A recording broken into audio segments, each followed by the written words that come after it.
I will never look at filmmaking the same way after learning this. The year was 1992. Hollywood was buzzing with excitement. A daring director had a vision.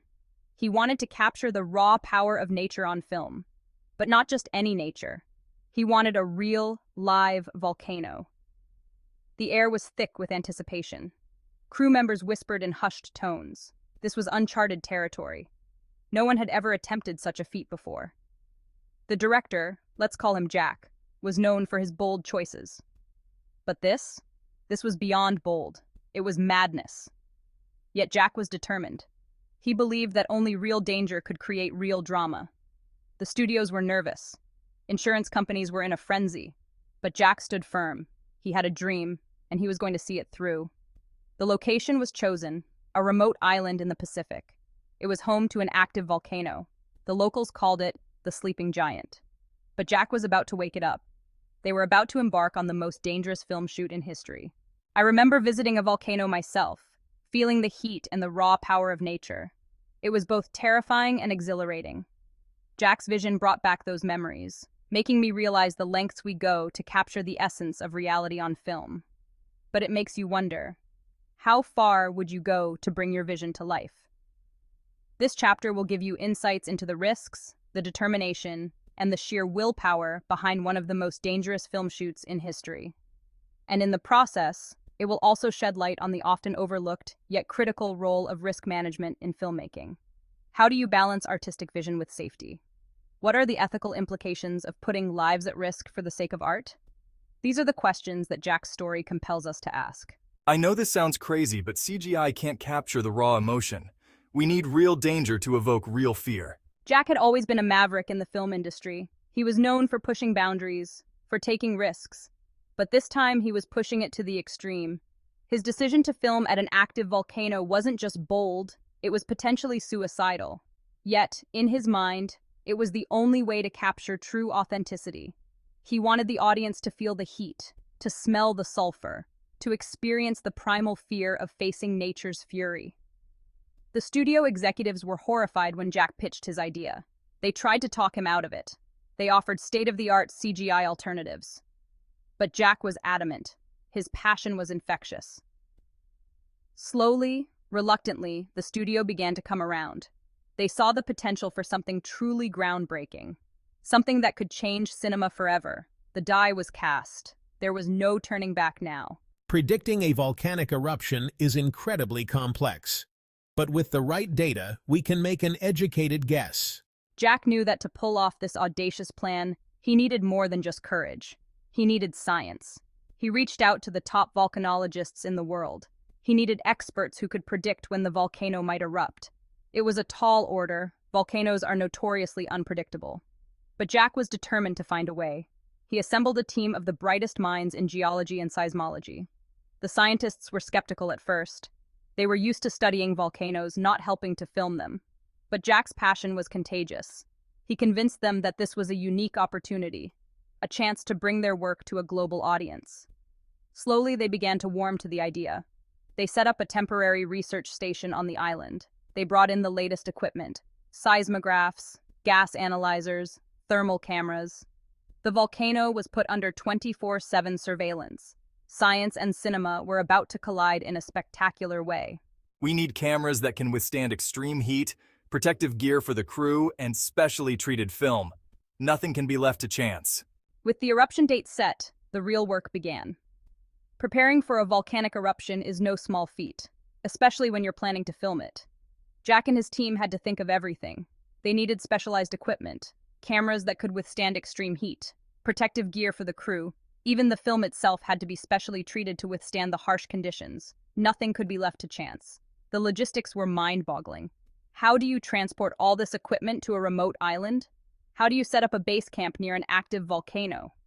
Jack's team worked around the clock. They consulted with experts from every field. Volcanologists helped design heat-resistant camera housings. Military advisors helped plan evacuation strategies. Even NASA was brought in to provide insights on working in extreme environments. It was a monumental undertaking. Safety was paramount. Each crew member underwent rigorous training. They learned about volcanic hazards, how to read the signs of an imminent eruption, how to use breathing apparatus. They practiced evacuation drills until they could do them in their sleep. Jack was taking no chances. The adventure was about to begin. Section 5. The countdown begins. Tension mounts as eruption nears. The island loomed on the horizon. As the ship approached, the crew fell silent. The volcano dominated the landscape, with smoke billowing from its peak, a constant reminder of the danger that awaited them. The air was thick with anticipation and fear. This was it. There was no turning back now. As we stepped onto the island, the ground seemed to vibrate beneath our feet. It felt like a primal warning from the Earth itself. The next few days were a blur of activity. Base camp was set up at a safe distance from the volcano. But safe was a relative term here. Camera positions were established, some dangerously close to the crater. Each location was chosen for maximum impact. Jack wanted the audience to feel like they were standing on the edge of hell itself. As the equipment was set up, the scientists continued their monitoring. The volcano's activity was increasing. The prediction was holding. November 21st was fast approaching. The atmosphere on set was electric, a mix of excitement and terror.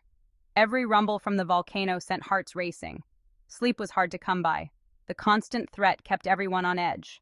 I tried to keep morale high. I reminded the team of what we were accomplishing, but even I couldn't hide my nervousness. The countdown had begun. Section 6. Hell breaks loose. The volcano awakens.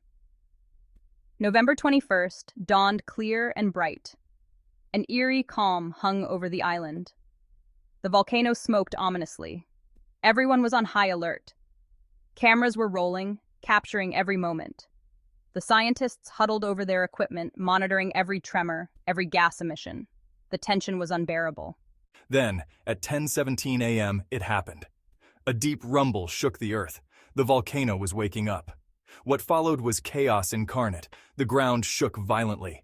Cracks appeared in the earth. Steam vented from fissures. The air filled with ash and smoke. The temperature skyrocketed. It was like standing at the gates of hell. But amidst the chaos, the film crew sprang into action. We had trained for this. Cameras captured every terrifying moment. The roar of the volcano, the rain of ash and rock, the rivers of molten lava. Jack was in his element. He directed from the front lines, moving cameras for better angles, urging his team to capture every detail. The heat was intense, the noise deafening. But Jack pushed on. This was the shot of a lifetime. Section 7. Survival in the face of fire. Man versus nature. As the eruption reached its peak, the situation became dire. The heat was unbearable. The air was thick with ash and toxic gases. Visibility dropped to near zero. The crew that had stayed behind was now trapped, cut off by rivers of lava. Their training kicked in. They donned their protective gear. Oxygen masks were essential now. But how long could they last? Jack refused to give up. He knew we were capturing something unprecedented, something that would change cinema forever. But at what cost? The lava was getting closer. The ground was unstable. Every step could be our last. We moved from one precarious position to another, always seeking the best shot, always aware that death was just one misstep away. The cameras kept rolling, capturing the dance between man and nature. Communication with base camp was sporadic. The intense heat and electromagnetic disturbances from the eruption played havoc with their equipment. They were on their own. Jack and his small team had to rely on their wits and training to survive. They rationed their oxygen. They sought whatever shelter they could find. All the while, they kept filming. The footage they were getting was beyond their wildest dreams. But would they live to see it? Section 8, the aftermath. Assessing the damage and the footage. As the eruption finally subsided, the true scale of what they had endured became clear. The island was transformed. Vast swaths were covered in fresh lava. The air was thick with ash. The landscape was alien and hostile. But miraculously, everyone had survived. As the team regrouped at base camp, the emotions were overwhelming. Relief, exhaustion, and an almost hysterical elation. We had done the impossible. The first priority was medical attention. Despite our protective gear, many had suffered burns and respiratory issues. The island was evacuated. As we sailed away, the volcano continued to smolder in the distance, a reminder of the power we had witnessed. But even as they received treatment, one question was on everyone's mind. How was the footage? Had their incredible risk paid off? The answer came as they reviewed the first rushes. What they saw left them speechless. The footage was beyond anything they had imagined. The raw power of the eruption, the rivers of lava, the rain of fire. It was all there, captured in stunning detail. Section 9, Lessons Learned. The Price of Authenticity in Filmmaking. In the months that followed, as the film was edited and prepared for release, the industry grappled with the implications of what Jack and his team had done. The footage was undeniably spectacular. It set new standards for realism in cinema. But at what cost? The risks taken were enormous. Many questioned whether it was worth it, whether the pursuit of authenticity justified putting lives in danger. Jack found himself at the center of a heated debate. Some hailed him as a visionary, a director willing to go to any lengths for his art. Others condemned him as reckless, irresponsible. The controversy raged in industry circles and in the media. Insurance companies revised their policies. New safety guidelines were drafted. The incident forced a reevaluation of the limits of filmmaking. For Jack, the experience was transformative. The brush with death had changed him. He was proud of what they had achieved. But he was also haunted by how close they had come to disaster. He became an advocate for